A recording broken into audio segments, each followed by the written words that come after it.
Hey guys, it's TF Nut. Welcome back to the channel. Today we're doing another model kit review. This time it's going to have the brand new Bandai Mobile Suit Gundam Battlefield Record U.C. 81 high grade Universal Century 1/44 scale RX-81ST G-Line standard armor. That is a bit of a mouthful. If you're not super familiar with what's going on with this mobile suit here, don't worry, neither am I. I had to read up on it a little bit. I bought this because it looked really cool. But this is, again, from the game Battlefield Record UC 81. I have yet to play that. I believe it's also in Battle Operations 2. I could be wrong.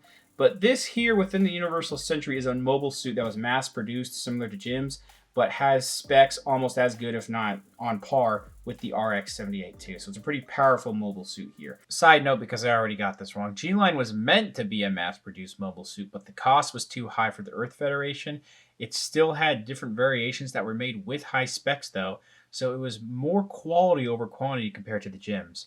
While you're going to be looking at the box art here, which there's not much going on, it's just images of the Gunpla, a lot of that wording I just said, and it's just in this two-tone white and blue, which I don't know, it looks a little plain just because it's in two tones. They really should have given us a bunch more color on this box. But while you see some of these images of the side of the boxes here, I do want to quickly talk about what's going on with this kit. This is a premium Bandai exclusive, so unfortunately the pre-order window is gone. I don't know if they'll re-release this, later on down the line, or, have another pre-order for this, but a lot of people apparently were really excited to try to get this, but some people can't get it in certain countries because of premium Bandai. It's going to be, you have to go through, different, secondary retailers in some countries, from my understanding. And that is just kind of crummy, if you ask me. I understand that this is not a super well-known mobile suit. It's a little niche. Really, only hardcore fans know about it, so they really didn't want to risk having overstock. But at the same time, I think they should have bit the bullet and made the standard armor version here easier to get and more in a retail space. And then the different variations of G-Line armors probably should have been premium Bandai's. But to alienate a lot of people who can't get this because they don't have the means to get this on premium Bandai, that is pretty crappy if you ask me.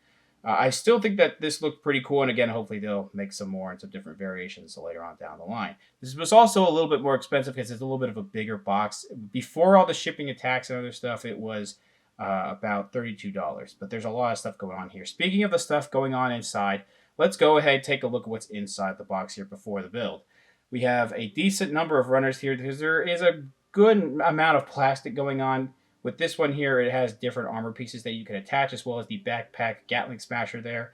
So we have 12 runners in total for the whole kit.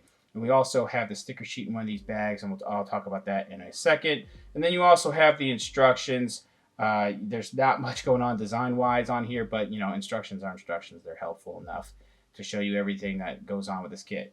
Now, with the stickers here, there's not too much going on here, just a few color-correcting stickers, which you could probably paint up if you wanted to, but I'm going to be using these. About 11 stickers in total. They all look pretty good, so it's not going to be too bad when it comes to the stickers this time around. So here's what G-Line looks like built out of the box.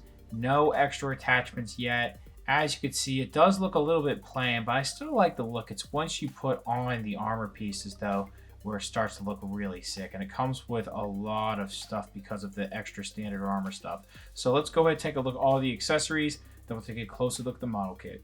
As you can see, we have a lot of stuff to look at here. Not just weapons and hands, but all the different stuff for the standard armor version and Gatling smasher there. We will take a look at that in a separate detail section towards the end of the video. What I do want to look at now, though, is just a different backpack. So this is the standard one, just these two vents right here. Then these ports right here where you would insert a beam saber, if I can pull one out right now. And it's not the craziest of secure fits. It is a rather loose fit like that. We do have two types of backpacks. So we have the high mobility one. You see all these different ports right there. That looks really cool. And the idea here is you actually just pop these in here. And then you'll pop this one also in here. So you don't get two extra beam saber holding pieces, but you just swap back and forth. So that way, you can use that. When it's just going to be a bare backpack there. And throughout the review, you'll see the standard backpack on there. So I'll go ahead and put the high mobility one on here. See that hole there for the Gatling smasher? You will want to have these off when it comes time to build the Gatling smasher, because that goes on top of this, though. So just keep that in mind.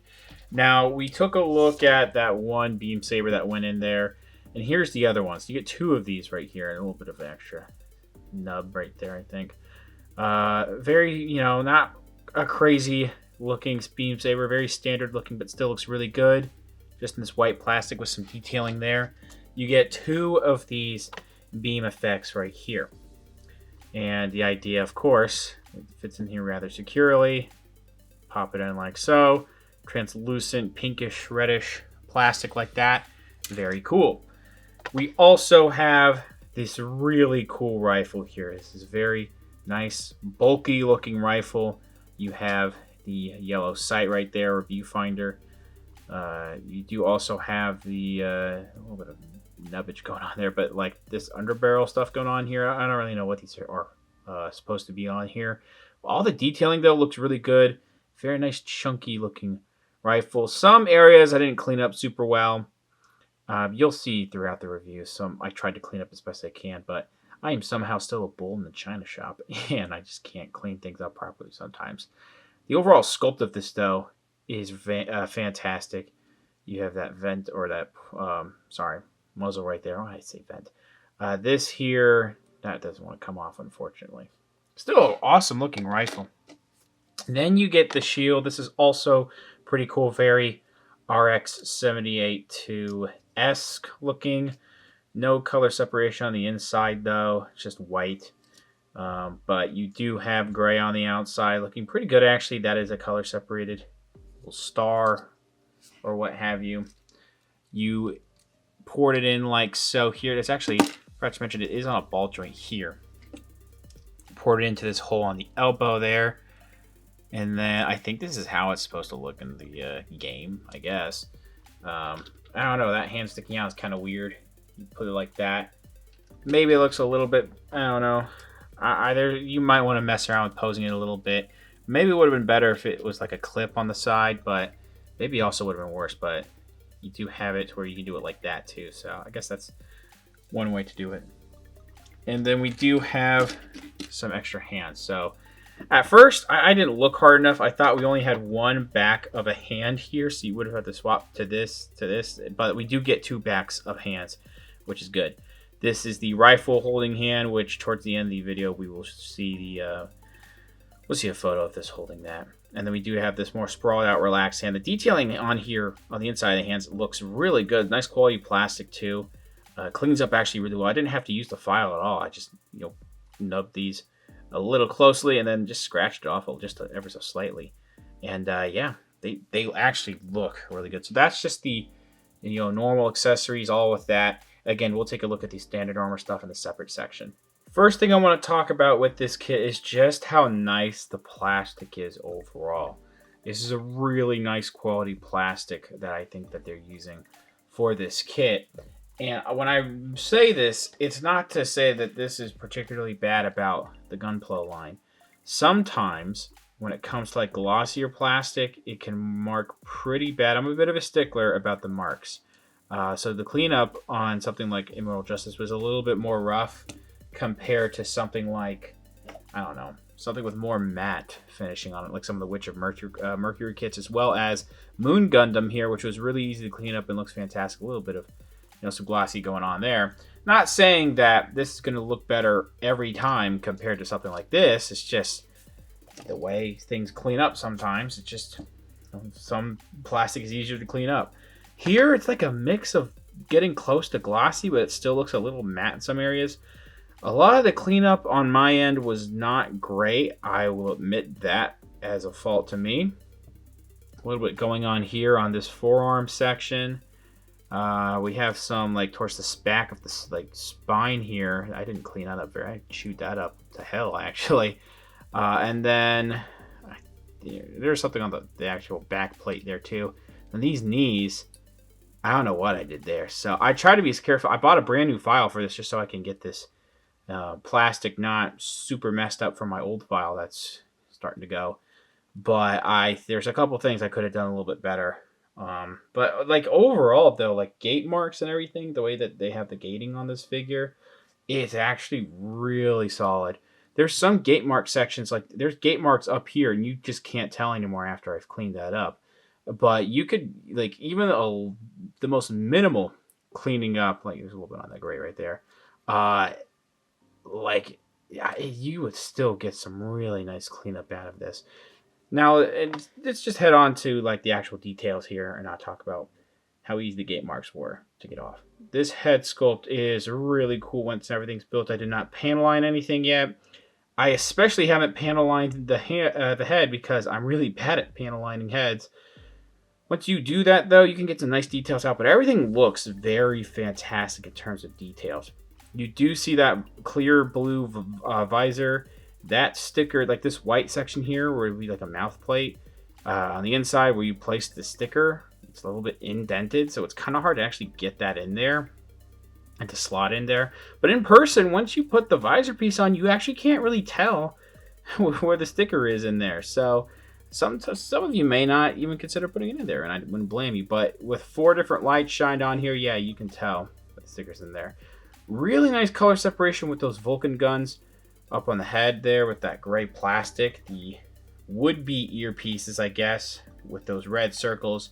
They slot in just fine. They fit in there really nicely. And this is a really sick looking head. Looking towards the torso, we have some nice vent pieces here. The different colors used here are really nice looking. Everything blends together really well. You have like a dark blue with this lighter gray. Like this off-white almost with red and yellow too. So it's, you know, got that classic color vibe for Gundam, but like the way that they mixed up the colors and, you know, put colors in certain areas instead of others also gives it its own unique look, and it's very cool looking. We have these shoulder pieces here. I think there's a little bit of some dust I gotta get off later from when I was cleaning things up, but these shoulder pieces will be holding the you know, the standard armor stuff we'll talk about later. Talked about this backpack piece already. I just put this on here for now, as you see there. And then it gets pretty blocky around here, pretty angular in some areas, but like all of this looks really good together. You even have a little bit of rivet detail in there, and then in here as well. And what looks like a cap piece or whatever these are supposed to be on the joint right there. I mean, it's on the sculpt, but that looks really good too. These hands, we have these, you know, holding hands for the beam sabers, looking really well. We have a little bit of detailing, a little bit in the red and the yellow as well. Now, one thing I forgot to mention, all plastic, no poly caps. I mean, they've been not needing to use poly caps for a decent amount of time, but it is something I thought that was worth mentioning. Now, one thing I was having a problem with when we get down towards the lower torso, I don't know if I did something wrong, but this like crotch section, you can see it's still separating there. It's really hard to push in. I didn't want to push it in anymore in case things were going to break on me. It's a little bit hard to articulate these. I mean, with just as these things being short on their own, it's a little bit hard to articulate. But you have some red color separation, a little bit of gapping going on up there. But that is a color correcting sticker on the little crotch there. You might as well want to, you know, if you have the means, I would paint that up, honestly. But I don't know. They could have done something where they didn't need a sticker, but it's really not that big of a deal.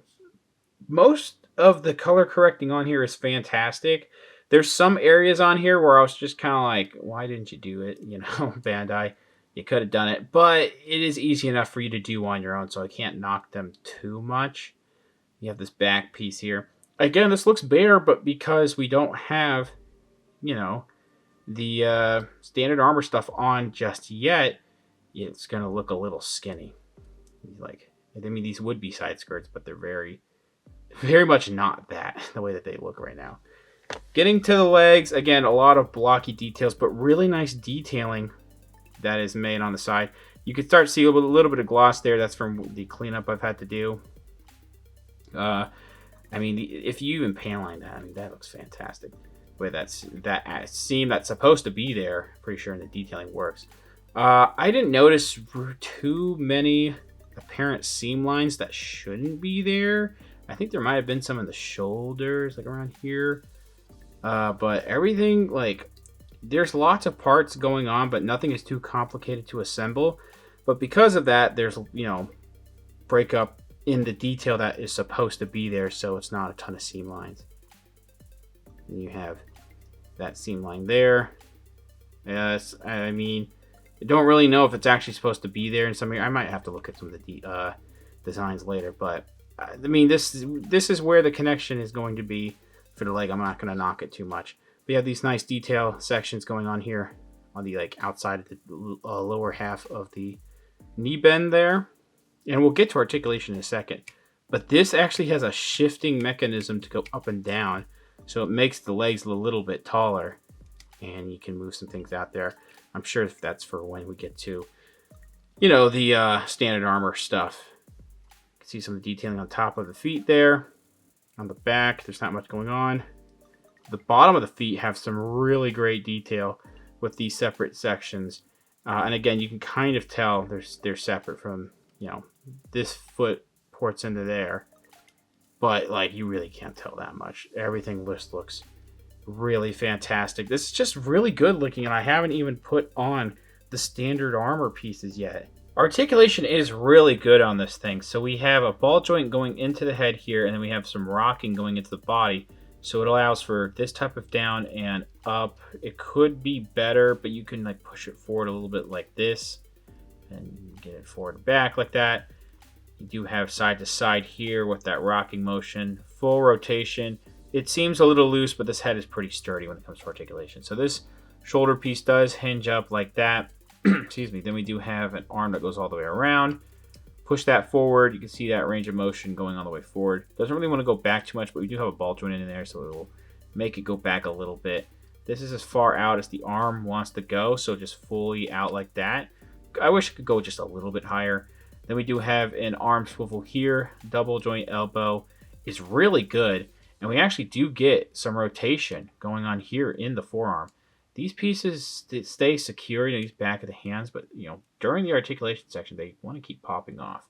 But you do have a ball joint. You can make it swivel. It's pretty tight here, actually, but you can still get it to move. And then up and down. Yeah, so we're just going to put that to the side for now. So we do have this type of ball joint going in to the torso in the front, and it's also a hinge, so you can push it up and forward.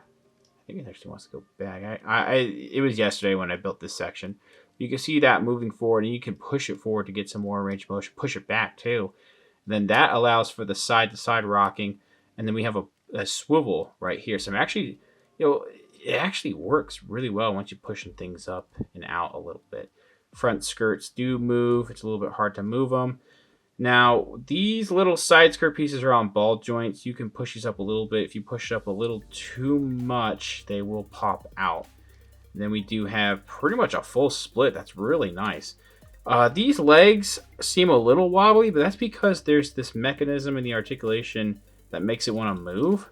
So you can, you know, push the legs back, and it's like that. You see that little gap there? You can push these forward. Some other Gunpla have this. I don't know what off the top of my head, but you can push that a little bit forward. So you can make it kick out a little bit or push it back out, and you can kick out a little bit farther. You can kick it back like this, and then you do get a full split. Upper thigh swivel, then you get really nice double jointing knee. I don't think there's that much of a difference, maybe just a little bit, when you extend that lower leg piece. And then you have ball joints and some hinging going on here. So you can hinge it here, and you get that extra motion with the ball joint there. Swiveling isn't too bad. And then down, a combined down and up like that is actually pretty solid on this. Here is a 360 of what all of these standard armor pieces look like on G-Line. I don't have the Gatling Smasher on yet. We'll do that in a second, but this looks fantastic. I thought it looks pretty good before, but this gives it a little bit more bulk that I think makes it look really cool. I do think I'm going to be displaying it more in this look here. Again, giving you a 360, just giving you, some ideas of some of the differences there. I'll just tell you right now, I do have the standard backpack on there right now because, skipping to this, we do have the Gatling Smasher built on here now as well. With this, I have the high mobility backpack on there. There's one thing I haven't put on here yet, and I'll put that on in a second because it's going to get in the way of articulation I'm showing off. But this is so nice looking. And again, all that bulk is really nice.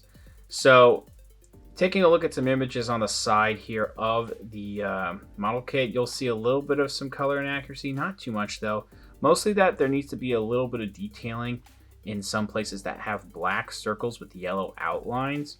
But, you know, it really, I would prefer it be like this and I work on it myself than giving me color corrected stickers, if I'm being honest. You know, the stickers that we have are not very hard to manage and they make sense. Like we have stickers that go on right there. And I think there's a couple other that I can't remember. I think most of the stickers are actually just for G-Line itself. Oh yeah, there's these vent sections. They're not great, but they can vent a little bit. You have gray here with a little bit of black right there. You can easily paint that up if you don't want to use any of these stickers at all on here. Again, this thing just looks fantastic. So I'll just have to go in and detail these later. So I do want to talk about how some of your articulation is hindered, but the back here actually isn't bad because that moves with it. And these, you want to lift these up a little bit. And yeah, the back is slightly hindered with some of the stuff going on here, but like you still get a really good back motion there. It's only slightly better without it on. And then because you have the Gatling Smasher covering this, like I mentioned earlier, this is how you have the beam sabers holstered with the Gatling Smasher like that. The whole Gatling Smasher is fantastic. Really cool detail. Not that complicated to build either. The back of this looks pretty good too. You can see a little bit of the glossy parts for the nubs. I don't know what these little fin pieces are called though. They do hinge up a little bit and then down. They look pretty good though. They weren't hard to clean up at all either. They're very nicely detailed. Then you have these little Gatling sections here. Looking really good actually. And then they hinge up and down a little bit. It seems a little loose, but it's still pretty sturdy. Then popping them in and out. I'm not going to pop them out right now, but popping them in was pretty easy. If you have to pop them out to detail or fix something on there, probably isn't going to be too bad. The only thing that you have to really take off on the original mobile suit, but model kit I should say, is these pieces here. You see, if I even have them around somewhere, we do have the gray sections. There we go. Gray sections that were on the standard, not standard, but just the unarmored version. You pop those off, and it's really easy to pop them off. Pop these back on. It's really easy to interchange them. So no problems there. Front skirts, they move fine, you know, even with that. Yeah, it doesn't get too hindered. The instructions do not say they cut the middle skirts. I mean, I guess you could, but it's going to be a lot harder if you do cut the middle skirt, or, you know, all the way down the middle, I should say, because of you having to port this in there. It's already a little bit hard to port this in there as it is. And then these hip sections actually have a little bit better stability, trying to fall out at least, because of this just plugging into that with that peg. So it's actually kind of nice. Then we have these. So these are probably the most assembly required when it comes to putting these on and off, because they're in 4 sections. Well, 5 if you include the thruster sections on the outer leg. The idea is that you just wrap 2 parts around the lower knee part on the sides, and then you do, it's a little bit hard to do it on and off, but with a little bit of practice and being careful with it so you don't stress any plastic, it's not too hard to do it. But you put the front piece on, and then you put the back piece on as well, and then eventually you'll put that side piece on as well. So yeah, doing it on and off over again may be a little bit annoying if you do it, but that's why I'm going to really display it like this with the armor piece on, so I don't have to do it that much. It just looks good when it's all on there. So these are what the back vents look like. Pretty much anywhere that has a vent, like here and here, should be painted up yellow, so I might have to do that later. But that's what the back of the detailing looks like with that. That nice light blue plastic going on there. A little bit of dark blue right there. Again, I talked about those stickers. Then you have a little bit of swiveling motion right here. Now the knee articulation is hindered even when you move this down because of that back piece. It really does get in the way like that. Again, even if you shimmy that lower leg a little bit down.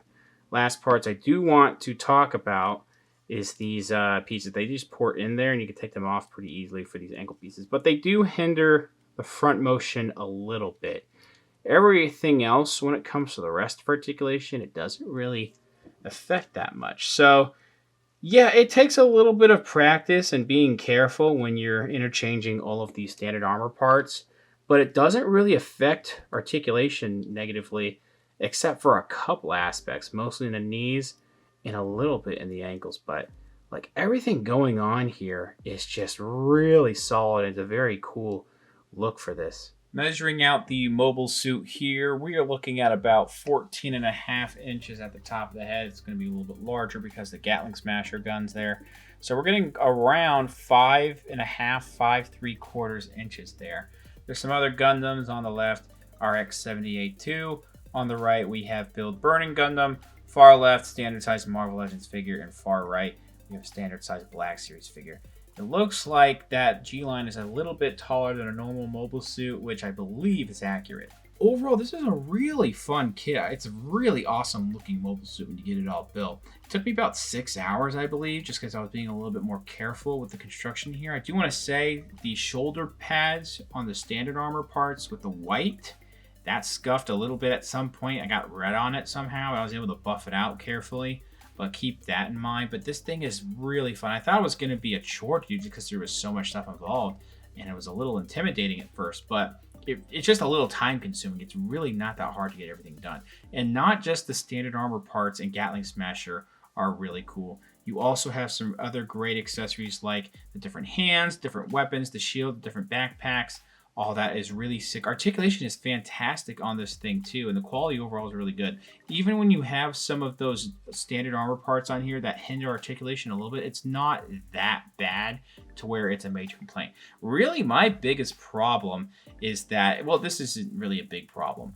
Color separation could be a little bit better in some of the smaller detailed areas, even if they include stickers, but at that point, you might as well just detail yourself. Biggest problem actually is going to be that this is a premium Bandai exclusive. I understand a lot of their video game stuff is premium Bandai exclusive, at least with the mobile suit, Gundam stuff.